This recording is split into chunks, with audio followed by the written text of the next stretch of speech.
Hey, what's going on, everyone? This is Mitch. Good Saturday morning to you all. I hope you guys are doing awesome out there this morning and having a wonderful start to your day and a great beginning to your new weekend out there so far. We got a few things to talk about in this morning's video, and of course, the craziness of what happened this week is behind us with a historic snowstorm across the Gulf coastline and across portions of the southeast. So that's behind us now. Now, the big question is, what is next? And that's what we're going to discuss for a good portion of this video. The first focus will be this storm system that will sweep across kind of the southern Rockies into the southern plains and has a shot to become a significant storm system for areas of, maybe the panhandle of Texas, Oklahoma, Kansas, and maybe eventually cutting across the middle of the country, New Mexico also, even Colorado. This has, I would say, the ingredients to become something like a blizzard. So we're going to speak on that. We'll break that down, talk about what we do know.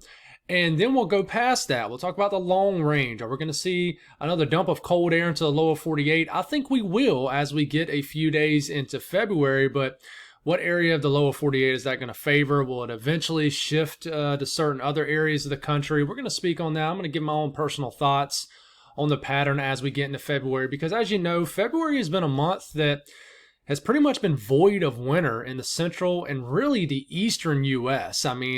My slogan lately has been "Make February Great Again," and I'm speaking of winter weather because, like I said, just winter has been non-existent for the month of February for quite some time for the eastern U.S. So we're going to speak on all that, and then of course we'll round it off with your forecast for your weather for your Saturday across the entire lower 48. So if you guys have not subscribed, certainly consider doing that. Like the video if you like it, and if anybody has anything that I can pray about or pray over, please put it in the comments below. Let's get rocking and rolling this morning. So for my people that's been tuning in for quite some time, I used to start the videos off a lot with showing you guys a water vapor loop. Haven't done it in quite some time. Things have just changed a little bit. There's been a lot going on, but I want to discuss this really quick because you can see our feature or our storm system on the water vapor loop pretty well. So I'm going to draw on this a little bit. Let's make sure this is going to work for us. And it is. So the whiter colors you see on your screen, that's more moist air in the atmosphere. Kind of the darker colors, that's more dry air. It doesn't always reflect what's going on the best, but a lot of cases it does. And in this case, I think it is. So if you notice over here on this portion of your screen, we got this, it looks like air is kind of surging down here, and then it kind of sweeps across this area. We got a little bit of a spin. It's not, completely spinning like this right now. I think that'll change over the next couple days when this area of low pressure, which is what this is, begins to get cut off from the main flow of things, which is going like this. But right now you can see the dip pretty well. It's kind of a cut off upper trough, if you will, to turn into a full-fledged upper level low, cut off low. But one thing you'll see here is we got this steady westerly flow going on right here, southwesterly flow. This is going to bring the opportunity for some rain across areas of Southern California that really needs it. Now, will you get too much too fast? There is the potential for that. But as of now, I wouldn't say the flash flooding threat is sky high or anything like that. I think areas could get, anywhere from a quarter inch to maybe an inch or two of rain over the next, I would say, 48 to 72 hours. But you can see the moist flow moving over the entire, I would say, southwestern areas of the country. Now, I think we're going to continue to just get a favorable flow across the southern sections of the country too. And this will actually help pull in some moist air down here. And I think we'll have the return for some rain across like Texas, Louisiana, things like that, as we get more so into the overnight hours tonight into tomorrow. And I think we're going to have a pretty wet few days out ahead of us for the south central U.S., which includes Texas, portions of Texas, Louisiana, even into Mississippi and the deep south as we get into next week. So that's the pattern right now in water vapor loop. And I just want to show you because our system right here of interest is on our screen. It's right here. And I think it'll look very interesting as we do another video tomorrow morning when it gets fully cut off. But this thing is going to pivot into this area right here and have a chance to do something maybe interesting in this area as we move into later next work week. So that's what's going on as far as the water vapor loop. Let's get all this off your screen. We'll probably draw on it a little bit more as we maneuver throughout the rest of the video. And you can see it pretty well. I'm sorry, got the screen a little bit jacked up there, but you can see it pretty well here. The area in blue, you compare this with this, you can see it. If you kind of look right here, lower pressure, and you look right here, the flow around this lower pressure, just like any lower pressure in the northern hemisphere, is going to go just like that, okay, around this blue blob. And if I get this back off, you can see it pretty well right here too, how the flow is doing that exact thing. So let's get this in motion. I want you to watch how this area in blue gets kind of cut off from this area of blue. All right, so we keep this going.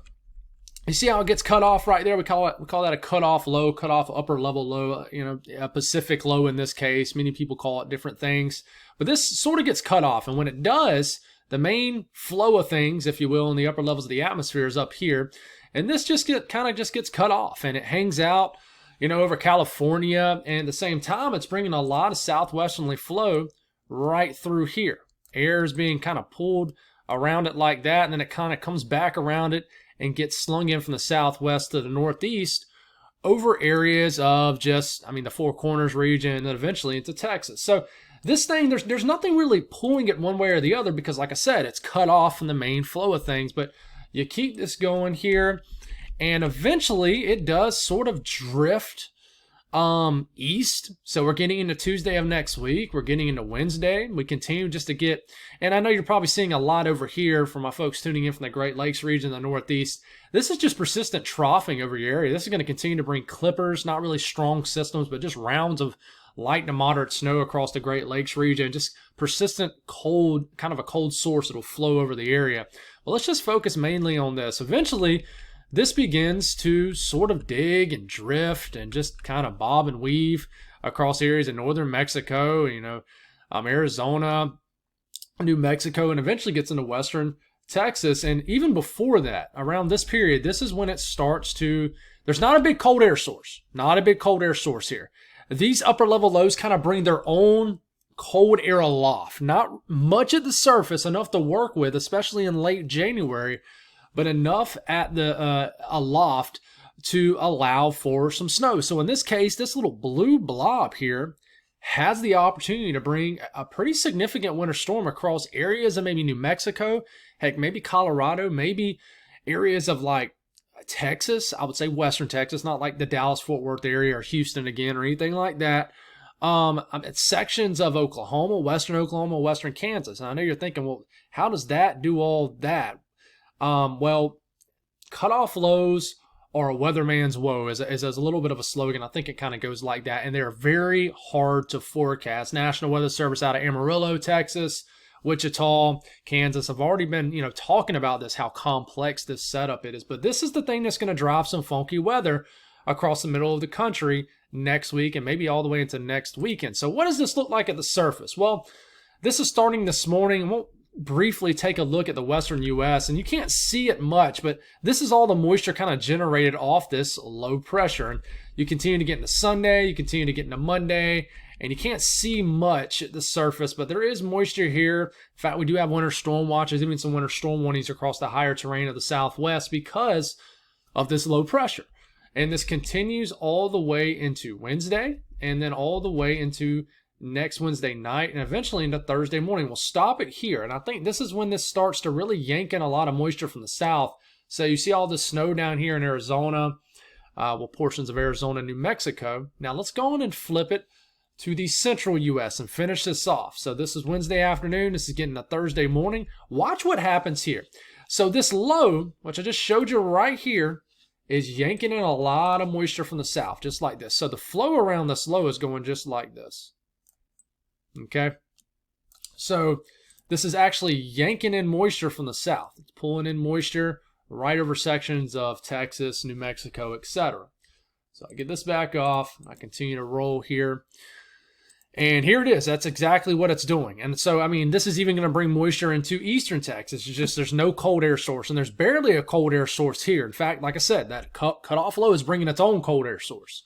There's not really a true cold air source, though, from this. And you keep going, and this brings a high-impact winter storm on this run of the Euro for areas of New Mexico, extreme western Texas, the panhandle of Texas. In this case, it wants to bring, an icy mix for Amarillo. This is getting to Thursday into Friday.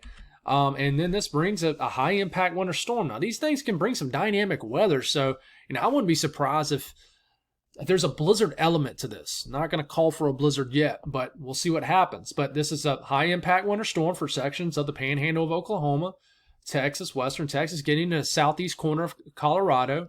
And then you continue to keep going here, and you notice, see this little 540 line right here that's in a circle, this blue line? That tells you right there that there's no cold air source. This is its only cold air source right here. You see all these red lines all around this. This means that there's hardly, just kind of take my word for it. There's no real cold air around from the north. So this thing, that's why it's raining. I mean, it's raining the last day of January into the first day of February in Kansas, eastern Kansas, got Kansas City. I mean, getting into Omaha.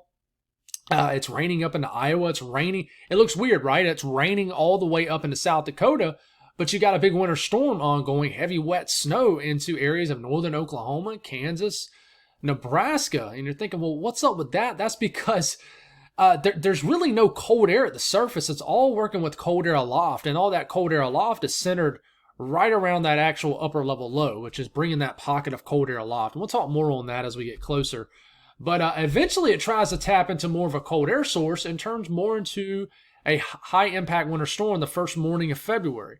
This is like a week from today, got a 999 millibar low. It's kind of somewhat strengthening at this point. It continues to deepen, and this could turn into a high impact winter storm across the middle of the country. I mean, who knows? You know, a place that has not gotten a lot of snow this winter is like Omaha. I think you guys have gotten like an inch of snow. So, you know, New Orleans has got you beat by several inches. Pretty wild stuff. But here we are.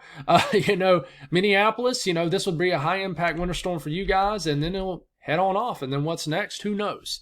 So what about the GFS? What does it show with this? We'll kind of maneuver through this one a little bit quicker. Thursday morning, we get into Thursday night. And there it is. There's that heavy snow across New Mexico, the panhandle of Texas. And then this brings a lot of heavy snow over Amarillo. The panhandle of Oklahoma, southeastern areas of southwestern areas of Kansas, southeastern portions of Colorado. And then sure enough, it tries to eject across the middle of the country, just like the European model. It just looks a little bit different, it's a little bit further east. Doesn't show at least as widespread winter weather in the central U.S. like the Euro does, but it does turn into a widespread winter weather event eventually into next weekend for the upper Midwest. An area that really hasn't seen any significant winter storms, I would say, yet this winter. So it's something to watch, and then it really gets going and turns into just kind of a lakes low up there. And yeah, I just think that this is a system to certainly watch. And I know a lot of my viewers aren't from out in this area. I know I've kind of left you hanging a little bit over the last several weeks. There hasn't been a whole lot going on in my defense. But we are definitely going to be talking about you guys a lot as the East kind of takes a break for now. But as far as the Euro ensemble, the signal for snowfall, you can see the footprint of snow pretty well. This is going to be in 24-hour periods increments here. And you can see how, hey, there's the signal for snow right over the entire state of New Mexico. Heck, even the lower elevations, you can see portions of southern Colorado, and then it gets into the panhandle of Texas. Don't let me say Florida. Oklahoma, the signal as we're getting into the last day of January, begins to move into Kansas, Colorado. It starts to get all the way up into Nebraska, and then it just becomes more widespread at this point. It lessens somewhat, only, you know, around an inch in kind of the heaviest impact areas as far as an inch mean or an average. And then it kind of grows again once you get into the upper Midwest. I'm telling you, this is a system to watch the first couple of days of February, all the way up into Des Moines, Minneapolis, Omaha, Lincoln, heck, even watch out in Wisconsin and my folks tuning in from the Great Lakes region. There's obviously a signal for a winter storm right here that cuts right across the middle of the country. You can see it there. And what about the GFS ensemble? Let's see if this is running already yet. And starting off Wednesday morning, there's the signal. It's a little bit further north. For example, the GFS ensemble likes the idea of more snow getting into Colorado. Maybe not as much into the panhandle of Texas. But there it is. There's the signal. It's a lot more muted as you get into the middle of the country as we get into next Saturday. And certainly just not as impressive for the upper Midwest and the Midwestern portion of the country as the Euro ensemble. But listen, there's a solid signal for something there. So that's an update on that. What about past this period? You know, there's a lot of discussion in the East how models are struggling with the EPO, which is basically, are we going to have ridging up in Alaska or are we not? And I think I would agree. I think models are struggling with just the lack of really seeing consistent dislodgement of cold air into the lower 48. Now, I think over the last 24 to 48 hours, they're starting to catch on to it more. But is this going to continue to have legs? So I do want to just kind of go to the 8 to 14 day outlook per the Climate Prediction Center. Now, the Climate Prediction Center, I'm somewhat of a fan of in the shorter term, not the longer term. I don't like their 3-month outlooks. I think they just kind of go off whether it's a El Nino or a La Nina. I like when they keep things inside 4 weeks. But I favor what they're saying here. They're saying the next 8 to 14 days, which, by the way, is, is the 1st through the 7th of February. So basically the first week of February, they're going for below average temperatures across the West. Which, if you're a winter weather fan in the West, you're probably hoping this is correct because you guys haven't had much of a winter. But, the Pacific Northwest going for below average temperatures, the Northern Rockies, Central Rockies, and around average for the southern tier of the Western U.S. The middle of the country, sort of a battleground, right, of above average temperatures below. And then the East, it just looks like we're going to get a thaw in the East. I mean, it looks inevitable. I think it'll really get going next week for a lot of people. And this is very typical of any winter. Even your coldest winters, you have some sort of mid-winter or late winter, early winter thaw. And I think this is it for the Eastern U.S. Will it remain in place? It's a possibility, but going for above average temperatures in that first week of February. Now, I think there's going to be some changes to this over the next couple updates. Precipitation, we can check it out, but I'm not going to focus too much on that for now. But, it continues to be wet for the most part across most of the country. The green is where they're leaning towards above average precipitation. Now, I do want to look at the temperatures and look at the 3 to 4. And I'm showing you all this for a reason because I'm going to kind of match this to what we're seeing on the ensembles. Now, you go to the 3 to 4 week outlook, which, guys, takes us, clear through February 1st through the 14th of February. It basically says that it thinks that most of the southern tier of the country in the eastern U.S. is going to be above average temperature-wise. I don't agree with this completely. And a lot of people on social media do not either. I actually posted this yesterday and had people a little bit in an uproar. And I would say I don't really support this either, but I'm gonna talk about why. Not just going to say it just to say it. I'm going to talk about why.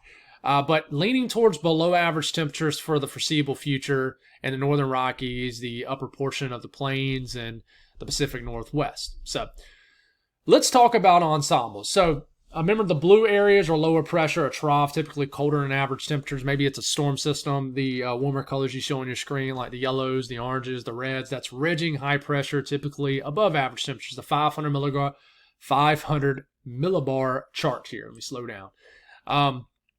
Coffee getting strong this morning. We get this going. This is the system we just broke down, right? The cutting low pressure at the beginning of the video, if you tuned into that. That'll eventually weaken. And then most model guidance likes the idea. See this big blue blob? That's a trough. The dip in the jet, digging over areas of Canada, and then eventually digging into the western U.S. This is going to bring well below average temperatures, probably some storminess, but you see the ridging over areas of the east. So we got kind of the spiking ridge over the east, and then the dip in the trough right here. So this is going to bring colder than average temperatures across the west, probably stormier conditions. Probably we'll get a significant winter storm or two out of this, I'm betting. But you keep going. And one thing I want you to note is the persistent ridge up into Alaska, that negative EPO. Now, you don't have a positive PNA. This is a negative PNA because when you have a positive PNA, you have the ridging also over the western U.S. In fact, you have the opposite. You have a trough over the western U.S. So this favors just a dump of cold air to the western U.S. But, hey, you guys haven't got much cold air. It's an opportunity to get some rain. And you see this continues to dig across the western U.S. This will probably bring, rain opportunities even into California. But the ridging continues over the eastern U.S. But I want you to watch what happens here. Eventually, this trough begins to show up for the central U.S.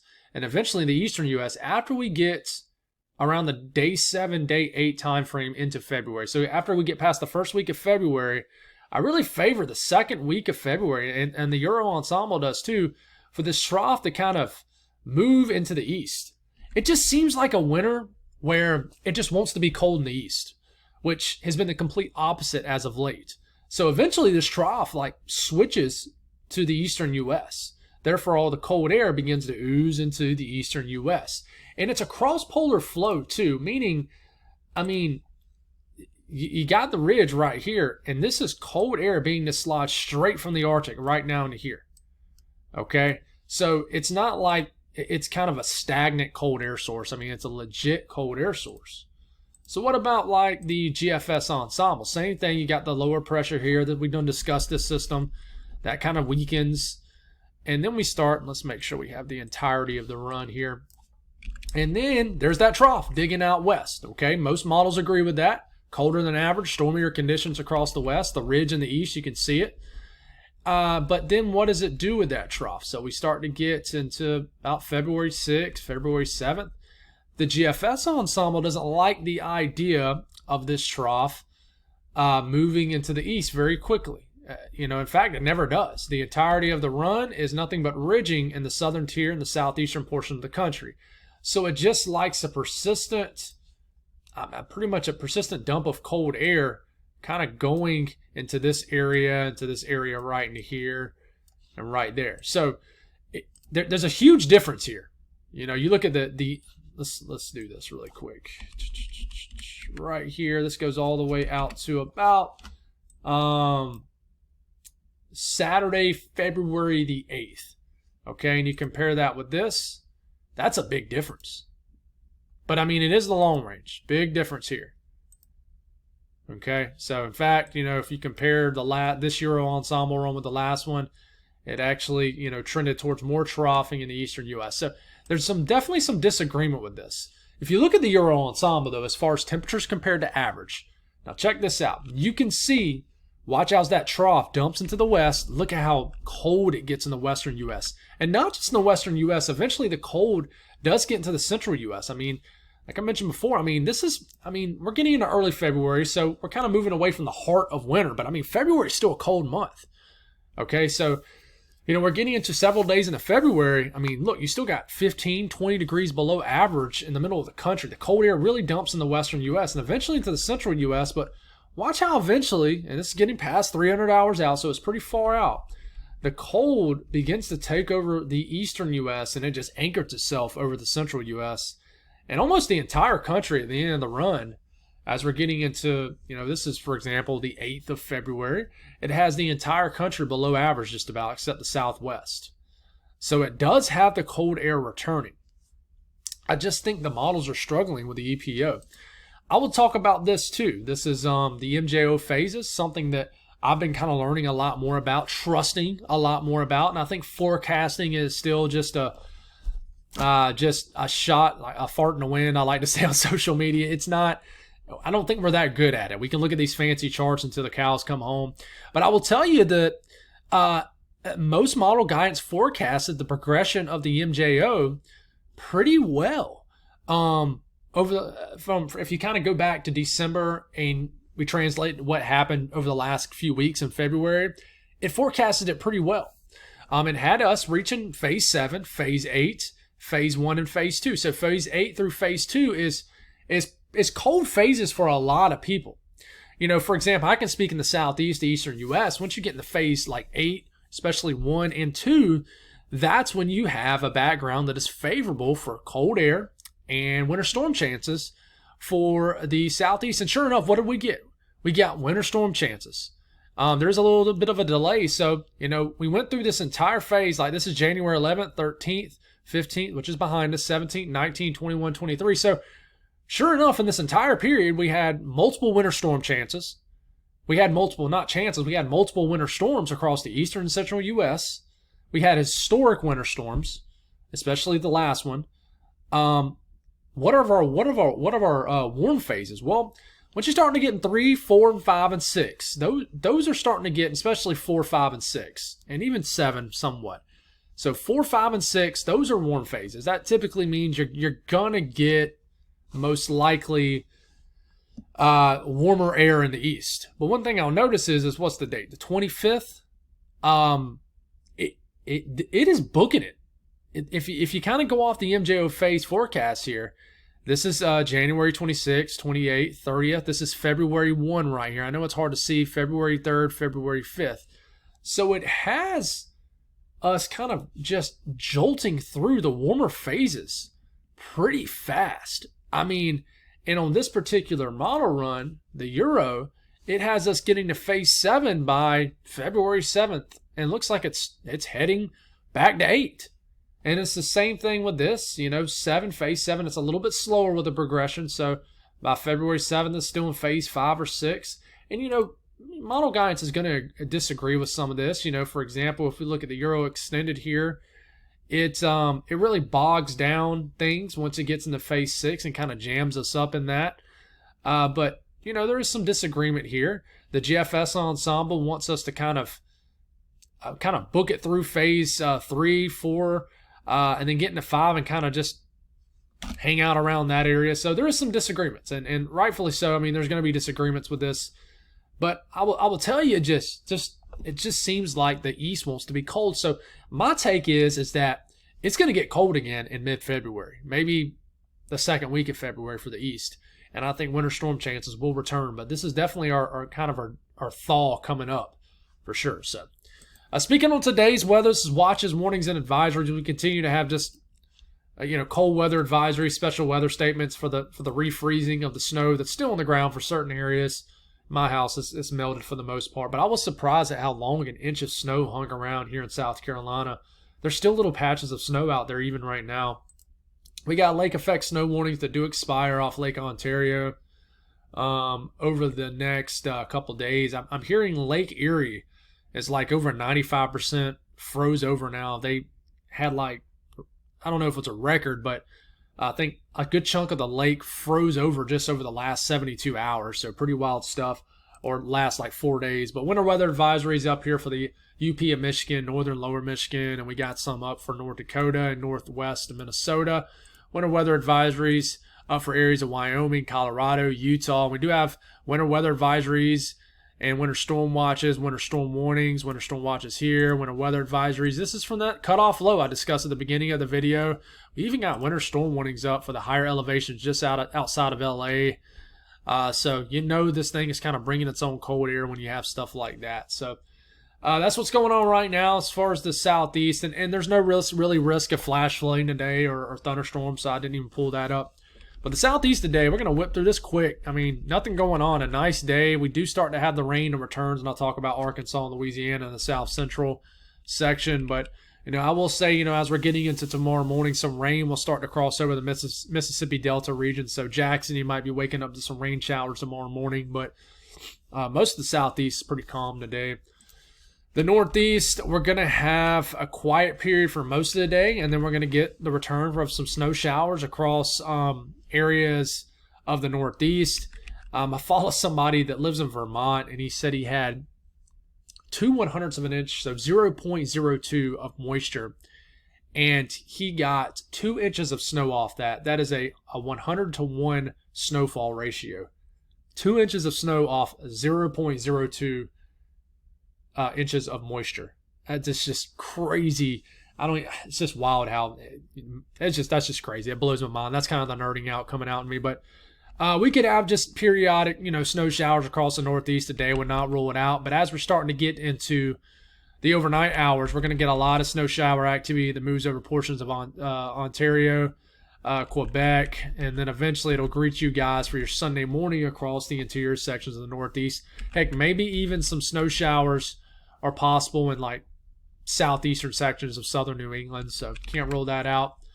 But not a whole lot going on, no high impact event whatsoever. The south central U.S. quiet afternoon, evening, and then as we're getting to this evening, then we start to get a little bit of that southwesterly flow, so we start to get some rain, not snow, some rain that starts to be introduced into the picture here in southeastern and eastern Texas, areas of Louisiana as we're getting into the overnight hours, and we'll definitely wake up to just showers for your Sunday morning across Texas, Louisiana, Arkansas, Mississippi, and then it'll certainly get even more showery, if you will, tomorrow. So the north central U.S., we're going to have just snow showers, bursts of heavy snow that swing through the UP of Michigan today, and eventually it'll get all the way into the northern sections of lower Michigan.